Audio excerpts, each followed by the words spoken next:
পরকীয়ার জেরে ঘটে যাওয়া একটি ভয়াবহ হত্যাকাণ্ড যখন মাত্র ১৩ বছর বয়সী এক কিশোরীর নাম জড়িয়ে পড়ে, তখন তা শুধু একটি খুনের ঘটনা থাকে না, হয়ে ওঠে ভয়ঙ্কর এক সামাজিক বাস্তবতার প্রতিচ্ছবি।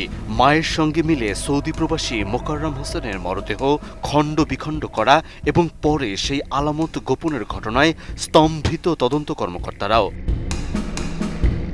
র্যাবের প্রাথমিক জিজ্ঞাসাবাদে জানা গেছে, খাবারের সঙ্গে ঘুমের ওষুধ মিশিয়ে প্রথমে মোকাররমকে অচেতন করা হয়, এরপর হাতুড়ি দিয়ে আঘাত করা হয় এবং বালিশ চাপা দিয়ে তার মৃত্যু নিশ্চিত করা হয়।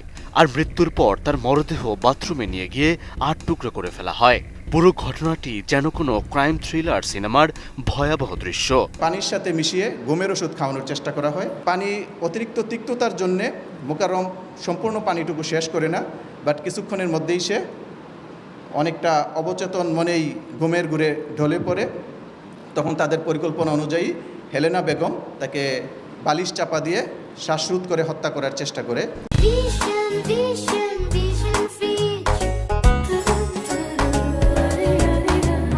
নিহত মোকাররম হোসেনের বাড়ি ব্রাহ্মণবাড়িয়ার আশুগঞ্জে। তিনি গত ৩ বছর ধরে সৌদি আরবে কর্মরত ছিলেন।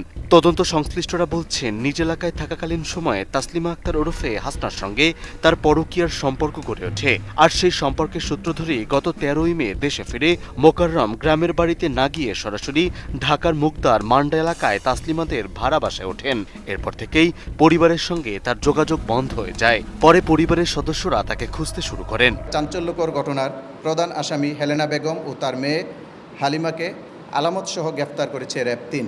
র্যাব জানিয়েছে, টাকা আত্মসাৎ এবং আপত্তিকর ছবি ও ভিডিও ছড়িয়ে দেওয়ার হুমকিকে কেন্দ্র করেই মোকাররমের সঙ্গে তাসলিমার বিরোধ তৈরি হয়। আর সেই বিরোধ থেকেই তাকে হত্যার পরিকল্পনা করা হয়। হত্যার পর তাসলিমা, হেলেনা বেগম এবং হেলেনার ১৩ বছর বয়সী মেয়ে হালিমা মিলে মরদেহ ৮ টুকরো করে বলে জানিয়েছে তদন্ত সংশ্লিষ্টরা। পরে মরদেহের খণ্ডগুলো আলাদা আলাদা স্থানে ফেলে রেখে আলামত গোপনেরও চেষ্টা করা হয়। হেলেনা বেগমের দেয়া তথ্য মতে এবং তার উপস্থিতিতে আমরা উদ্ধার করতে সক্ষম হই, যা পরবর্তীতে সুরতহালের জন্য ঢাকা মেডিকেল কলেজে পাঠানো হয়েছে।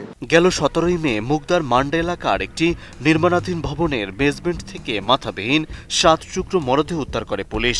পরে গ্রেপ্তার ব্যক্তিদের দেয়া তথ্যের ভিত্তিতেই ঘটনাস্থল থেকে প্রায় ১ কিলোমিটার দূরের পূর্ব মানিকনগরের একটি গলি থেকে উদ্ধার করা হয় বিচ্ছিন্ন মাথা। এ ঘটনায় হেলেনা এবং তার মেয়েকে গ্রেপ্তার করা হলেও মূল অভিযুক্ত তাসলিমা এখনো পলাতক রয়েছে। তাকে গ্রেপ্তারে অভিযান চলছে বলে জানিয়েছে আইনশৃঙ্খলা বাহিনী। মেহেদী হাসান, এটিএন নিউজ।